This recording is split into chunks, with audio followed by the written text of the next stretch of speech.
Hi, this is Micornus, the leader and the founder of Church Governance Solutions. Today I want to deal with a very wonderful topic that speaks about common improper reasons some churches were founded, some bad reasons or wrong reasons why churches were founded.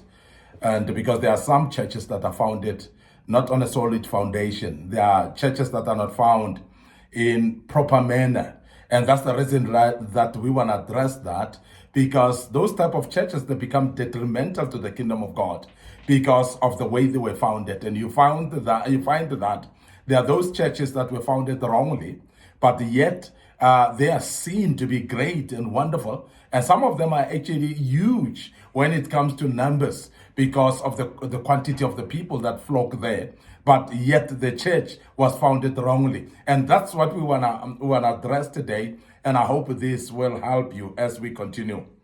Now, the first thing that you would see in a church that's found wrongly is some of the churches were started out of splits. Some of the churches were started out of splits because somebody was not satisfied where they were, or they became rebellious because they had some misunderstandings maybe with the leader of the church or with the visionary. And because of that, then one packs up their bags and they go and open a church. Majority of the people that goes through splits is because there's a clique of people, a group of people that are dissatisfied in a certain church. And as they are dissatisfied, then they recruit each other away from the church to go to some place somewhere where they establish a church. Now, such churches are formed wrongly because they are actually out of strife. They're basically formed out of a split of misunderstanding with the visionary. Now, because there were fights that you running away from, the church cannot be foundationed properly. And that's the reason why we want to address such type of things, that if you're having problems with a visionary or in the church where you are, it is not advisable that you recruit people away from the church and go and open a small church somewhere. And that becomes problematic. And we've seen such churches sometimes, they don't thrive, they don't succeed, they don't actually get to go on, because the very same people who were not satisfied in the previous church, when they open up a church out of a split, generally we find that they fight themselves amongst themselves. And we have seen that happening. And then church get to split again. And that's something that's unnecessary in the kingdom of God. Secondly, some churches were founded because of the leader's failure to submit under someone else. Now, this is exactly what we're talking about, lack of submission. We are talking about what we call pride of not wanting to submit under someone else. The reason is because there are people that feel they are big shots. They feel like they have got it all themselves. And they feel, therefore, that they need to undermine the leader of the particular church because they don't want to submit under anybody. Now, the spirit of lack of submission is an evil spirit. It's not the spirit of the Lord. And remember that the devil, when he was Lucifer, he was kicked out of heaven because of lack of submission. It's purely because of pride and lack of humility, because somebody who actually don't want to submit, basically, that emanates from the fact that one doesn't have submission spirit, one doesn't have humility as well. And that's the reason that you see people walking away from churches and open their own churches, because purely they cannot submit. And I want to say this, that if one cannot submit, you are surely going to plant the same spirit in your own church, and you'll realize that majority of the people in your own church may not submit as well, because the same spirit moves with you wherever you go. And I want to warn people that lack submission, people that go away and open their own churches purely because they cannot submit. And I want to emphasize that when you cannot submit, that type of spirit will follow you generally. And you find that the people that you are going to lead are actually going to end up not submitting as well. And that becomes a very dangerous situation there. And we have seen that happening more often as well. Now, some of the churches were founded out of bitterness due to fights with the senior pastor. Now, because you fought with the senior pastor, as we have mentioned earlier, because you've got misunderstandings and you're fighting. Now, there are some people that becomes bitter thereof. And they feel that if I sit in this church while I am bitter, I'm not going to be happy at all. And what they decide to do as a result, they walk away, they open and find their own church purely because they're bitter inside their hearts. And I want to also emphasize this, that when you move with bitterness from a certain church and go and open up a church, you are basically carrying the same spirit that you had. And the very same spirit will hover around with you, and you remain bitter. And majority of the people like this, they end up actually standing on pulpits and preaching bitterness. And because when you preach bitterness, that spirit is spread and shared amongst your members, and you find that the spirit of bitterness hover around the same church where you are. And that becomes dangerous as well. And I want to emphasize that if you have bitterness within your heart, you rather find a way to be helped. You rather find somebody who can actually help you and even deliver you from this type of spirit. Because going around with this type of spirit, it may actually be detrimental to the same church that you're trying to open. And I want to warn people that are bitter to solve your bitterness first and to deal with it first before you even want to open a church somewhere. And this is very, very important that we emphasize that. There are some churches that were founded because of financial reasons. And this is because one sees a church as a business. And there are those people that see churches as business. There are those people that see churches as personal fiefdom that they can actually make money out of. There are people that are having wrong perception about church because they think that church brings in money. There are those that makes it a place of employment in a way because one cannot find a job, one cannot find a business that is an idea because they find it challenging. Then they find a church to be the easiest idea of a business, and therefore somebody steps into opening a church purely because of financial reasons. What they do, therefore, they will start actually abusing people with finances. They will start actually putting some measures that will make people to give their hard-earned cash for something that is not solid, actually that is not visionary, but for making self-enrichment. And this we have seen happening several times where people would even go and dupe people through false prophecies upon lives of people in order to rob them of the hard-earned monies that they have. And that's very dangerous as well. And we've seen this happening. And people that open a church because they're doing it for financial reasons, they cannot avoid abuse of people. And secondly, they sometimes make it as a source of income.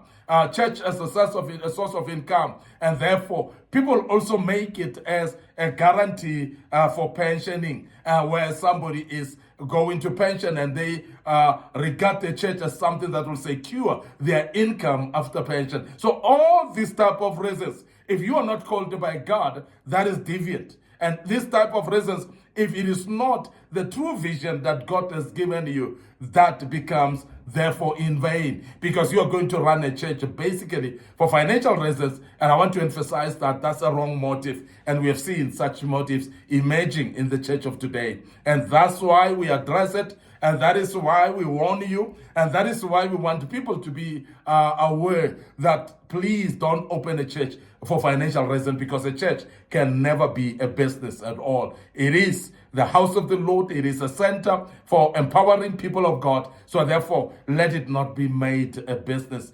setup. So because that is tarnishing the name of what a church is supposed to be.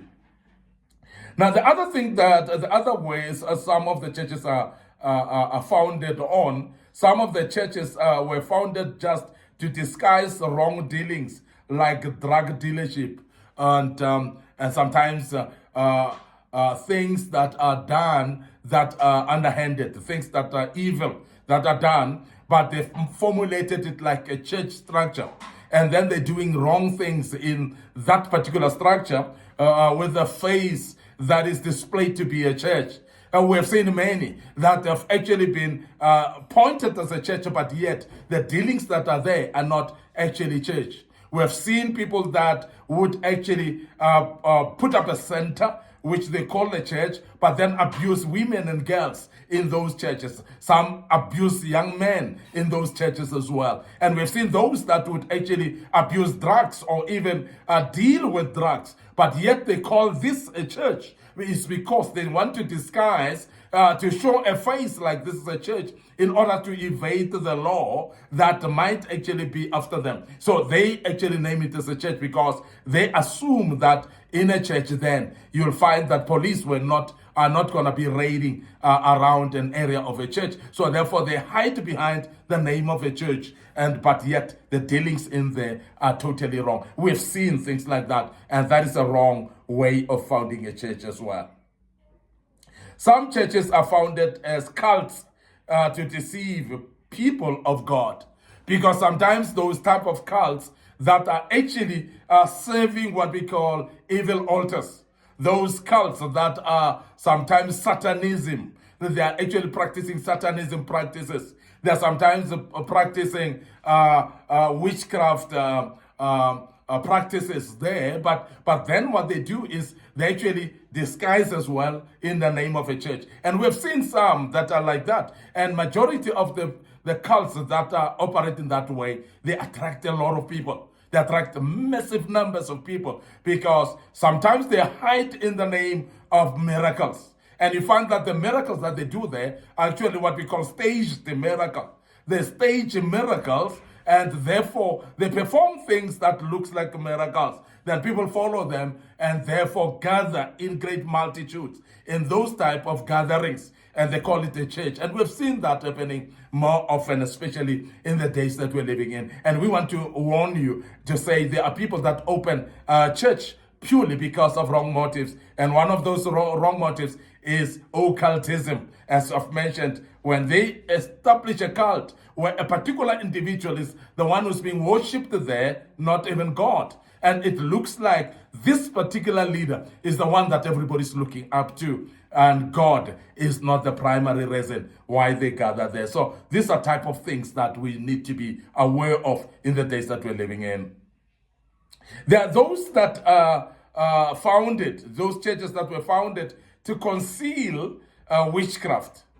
And this type of churches that are there to conceal witchcraft are basically the same, like the ones that we mentioned earlier, that they become in a form of an occult or a cult, whereby the leader is a witch, but yet he hides behind being a church. He hides being a man of God. He hides behind being a prophet or a pastor or whatever. But you find that they're hiding behind this, but yet what they want to do is a devious witchcraft that they want to introduce in this particular space. Now, some churches are founded to become family dynasties, and I'm sure we have touched this a little bit earlier as well, that when we talk about family dynasties, we talk about those churches that are formed basically as a personal fiefdom, whereby the family is the one that is actually leading this church by all means. It is belonging to the church. Every single account is written in the names of the church, of the family members, and belongings of the church are belongings of they're in the name of the family as well, whether it's cars or buses and so on. And the church building itself is actually registered in the name of the pastor and his family. And this type of setups as well, these are actually wrong motives of finding a church. And particularly in these ones as well, is where when they make a family dynasty, is whereby they're making what we call a legacy for their own families. It's not actually because they want to serve God, but they're establishing some legacy for the family. And that's a way, or one of the ways that is wrong to find a church upon. Some churches were founded as a result of leadership hungry for power, and sometimes leadership hungry for control as well. There are those people that are so hungry for power. They are so hungry for control as well. And because of that, they establish a church because they're going to be standing in front of people and control the people. We've seen that happening, but because of hunger for power. And this type of setup as well is not properly founded as a church. Therefore, a church like that will not have a proper foundation as well. I want to end up here today, your host, Micornus Phokane. I'm the leader and the founder of Church Governance Solutions. And I hope that you've learned quite a bit out of this. We will catch up tomorrow with another topic. But before we check out today, I want you to follow us on our social media platforms. So follow us on our platform, Facebook page, Micornus Phokane, on our Facebook page, Church Governance Solutions. Don't forget also our TikTok account as well, and Micornus Phokane. It will actually be showing most of the videos that we posted in the past. And the good Lord will bless you as you follow us. Until we meet again with another topic tomorrow, may the good Lord bless you and allow me to say cheers for now.